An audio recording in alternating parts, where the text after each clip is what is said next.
વાર્તાનો જે હિયો છે એમ કહીએ તો ચાલે, એ પોતાની ગરીબીથી બહુ જ દુઃખી હતો.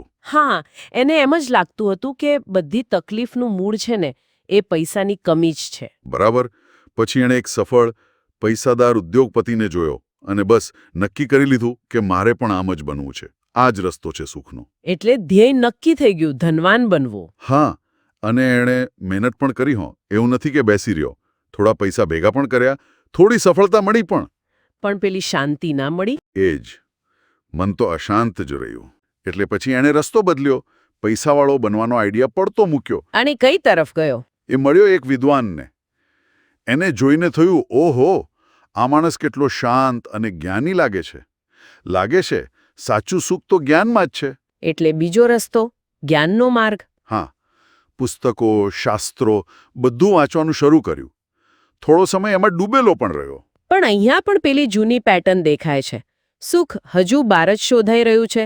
પહેલા પૈસા હતા, હવે જ્ઞાન આવ્યું. સાચી વાત. અને થયું પણ એવું જ. થોડા મહિના ગયા ને એટલે કંટાળો આવવા માંડ્યો. હા, જ્ઞાન મેળવવામાં જે ધીરજ જોઈએ, જે લાંબી મહેનત જોઈએ, એ કદાચ એના સ્વભાવમાં નહોતી. એટલે એ રસ્તો પણ અધૂરો મૂકી દીધો. હા. બરાબર. પછી એની મુલાકાત થઈ એક સંગીતકાર સાથે. એનું સંગીત સાંભળીને એને બહુ સારું લાગ્યું.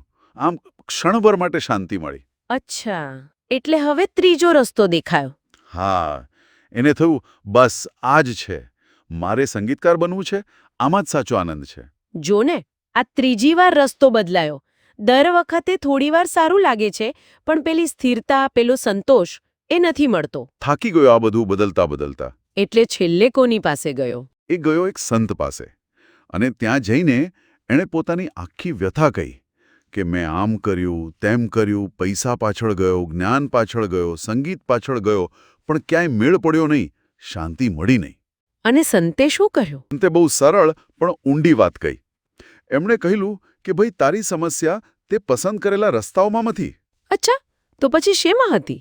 સમસ્યા એ હતી કે તું કોઈ પણ એક રસ્તા પર ટક્યો જ નહીં.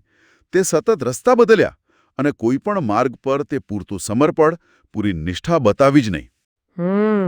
એટલે કે એક ધ્યેય પર ફોકસ અને ડેડિકેશનનો અભાવ. બરાબર.